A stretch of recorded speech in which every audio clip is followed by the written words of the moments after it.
ఆరోగ్యం కావాలి అంటే ఎవరైనా ఎవరిని ఉపాసన చెయ్యమని చెప్తారు అంటే సూర్యనారాయణమూర్తిని ఉపాసన చెయ్యండి అంటారు.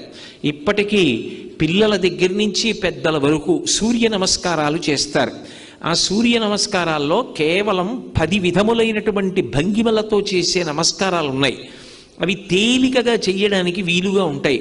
ఆ సూర్య నమస్కారం చెయ్యడం కేవలము శరీరమునకు ఆరోగ్యం ఇవ్వడానికి ఒక్కదానికే కాదు, ఆ సమయంలో సూర్య బింబాన్ని ఉపాసన చేస్తారు మనసుతో.